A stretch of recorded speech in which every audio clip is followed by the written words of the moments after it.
Good morning, नमस्कार, जोहार। आप सभी साथियों का स्वागत है आपके अपने YouTube channel Ramgarh edu care में।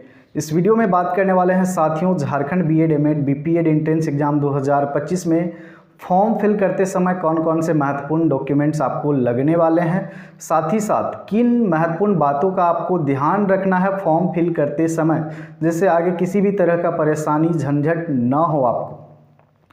इससे पहले एक ओवरव्यू दे देते हैं पूरे एग्ज़ाम का। बीएड एमएड बीपीएड तीनों कोर्सेज़ के लिए सेम सिलेबस है, एग्ज़ाम में सेम पैटर्न है, सेम क्वेश्चन पेपर भी आएंगे। तो BEd entrance, BPEd entrance, MEd entrance सभी को सेम सिलेबस फॉलो करना है, सेम प्रोसेस से तैयारी करना है। स्ट्रैटेजी मैंने आपको पहले भी बता दिया है वीडियो के माध्यम से, कैसे तैयारी करना है, कहाँ से तैयारी करना है। फॉर्म फिलअप आपका होगा 15 फरवरी से 15 मार्च तक। डेट एक्सटेंड हो सकता है, उसकी गारंटी नहीं है, लेकिन संभावना रहती है। हर बार डेट एक्सटेंड होता है तो मे भी हो सकता है, तब आपको अपडेट किया जाएगा।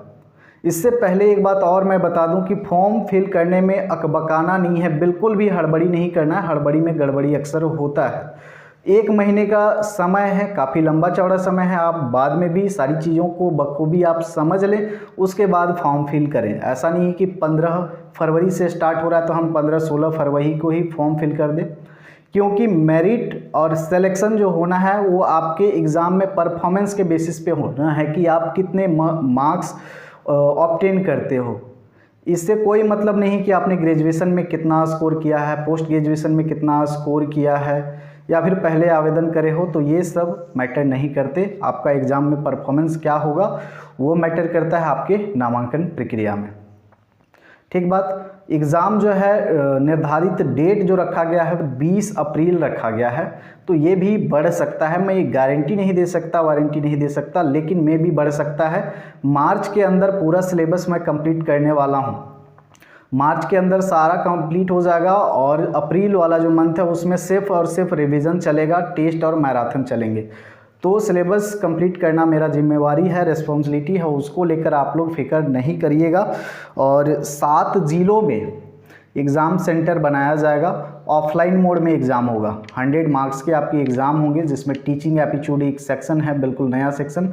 40 मार्क्स के लिए रीजनिंग, 30 मार्क्स के लिए है। 15 नंबर आपके हिंदी भाषा दक्षता से और 15 नंबर इंग्लिश लैंग्वेज प्रोफिशिएंसी से। टोटल 100 मार्क्स के आपके एग्ज़ाम होने वाले हैं। तो अब बात कर लेते हैं कौन कौन से डॉक्यूमेंट्स आपको लगने वाले हैं फॉर्म फिल करते समय, किन बातों का आपको ध्यान रखना है।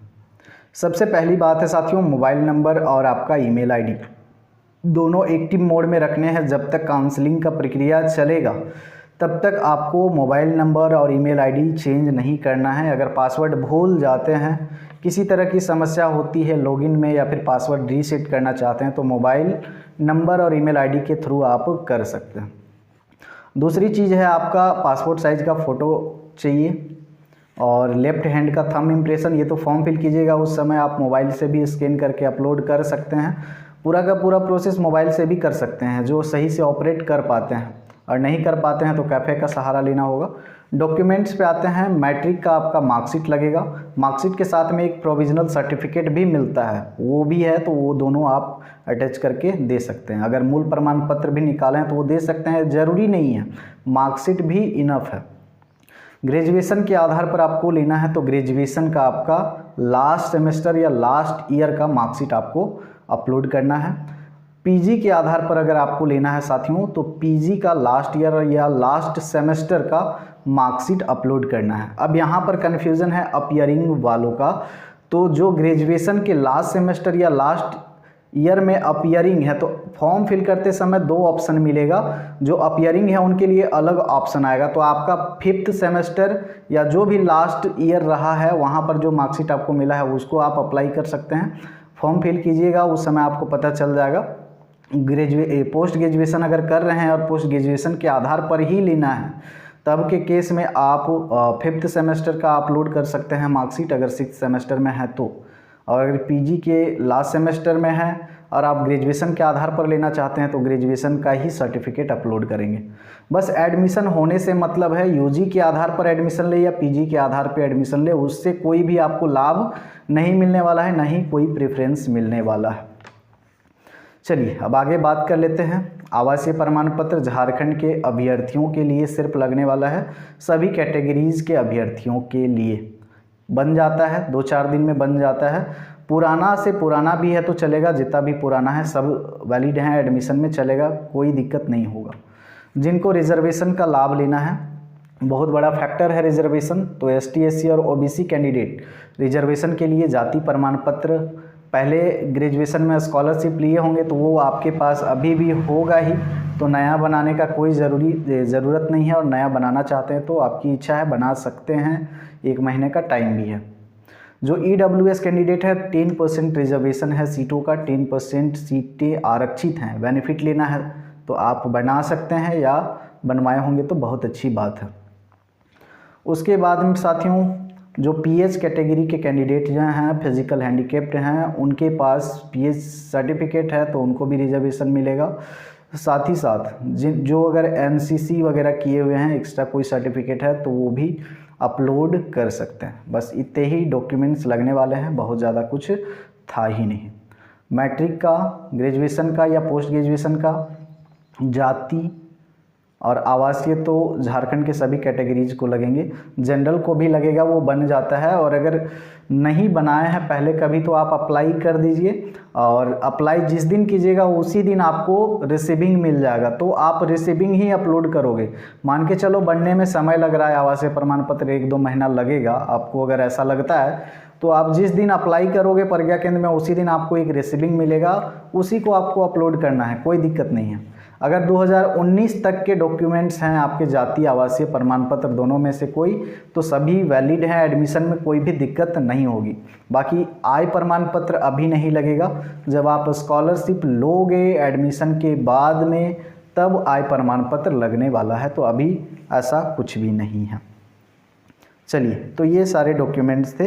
अब और एक कन्फ्यूज़न है कि 85% और 15% वाला, तो देखिए साफ साफ नोटिफिकेशन में लिखा हुआ है कि जो भी अभ्यर्थी झारखंड में स्थित या अवस्थित विश्वविद्यालयों से ग्रेजुएशन किए हैं, चाहे वो अदर स्टेट के हो या फिर झारखंड के हो, उनको 85% सीटों में रखा जाएगा।